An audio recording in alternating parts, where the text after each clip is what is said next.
शहीद महतारी के पेट में रहल तये जौन बा वादा कैलस के हे भगवान हमके बाहर निकाल देवे तो तुहार भजन करब। एजा आकर के माया के बाजार में अधूरा के भुला गए जाए। वही बतिया के कलयुग के महामान हरिंदर भैया देखलन कि सब लोग परेशान बा, सबकर परेशानी कैसे दूर हो सके।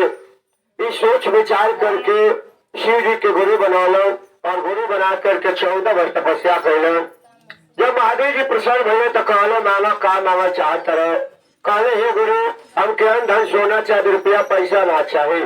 ऐसा उपाय बताई जौने में कोनो जाति से, बिरादर से, गोर से, करिया से, बूढ़ से, जवान से मतलब ना होके।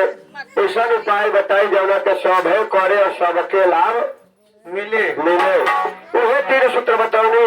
सवेरे उठ करके हाथ के कटोरी बनाओ बा कहे बा कि हे देवादी देव महादेव गुरु रौजा हमारे गुरु है, हमारा शिष्य है, हमारे ऊपर दया करे, हमारे परिवार के ऊपर दया करे, रोजी रोजगार के ऊपर दया करे। दोपहर बतौले भगवान के नाम के चर्चा कैया। तीसरे बतौले जब खा पी करके सूते जाए तो एक माला नमः शिवाय जप ले। ये बड़े भाग से मनुष्य के तन मिलेगा। ये दुनिया संसार के लोग मतलब के साथे हो। एक माई के 3 गो 4 गो लड़का रहे से आपस में झगड़ा कर लेते। छोट रहे से तो एगो कहला हमार माई है, एगो कहला हमार माई है, एगो कहला हमार माई है। अब लड़कन के बियाह हो जाता तो फिर झगड़ा करता है, कहता था तोहार माई तोहार माई। हाँ और का बुढ़िया कहते सबे माई से का मतलब ओकर माई आ नहीं खे गई। हाँ हम नहीं की कहते बुढ़िया कह सही बात बा कि अब मतलब निकल गए बा माई से कोनो मतलब नहीं खे। देखिए जौने भगवान के चर्चा में बैठल गए ना वहाँ के मतलब ही ना है। ये हमारी के पेटवा में तैयो साथ देनी, आज भी साथ देता नहीं।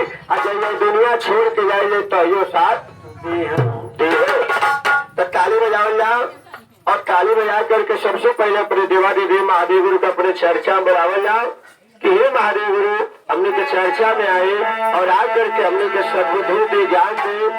ना हमने के लगा बुद्धि बा, ना ज्ञान बा, ना धन बा, ना दौलत बा। रवि स्वयं में आए मेरे हमारे ऊपर दया करे और हमारे को मनोकामना पूरा करे। एक महीना वाली वो अपने घरे को मोर पूछने वाली और मोरवा से कहले कि जाए आज पूरा जोरबा चारों ओर न्योता देने आओ कि आज हमारे घरे भगवान की चर्चा हुई है ना। न्योता तो भेजवा देली मगर टाइम ना बतौली कि को बजे चर्चा हुई। उन्हें जाकर के मोरवा चारों ओर हल्ला कर अवध की चर्चा हुई। पूरा गांव भर के लोग छुट्टी गए।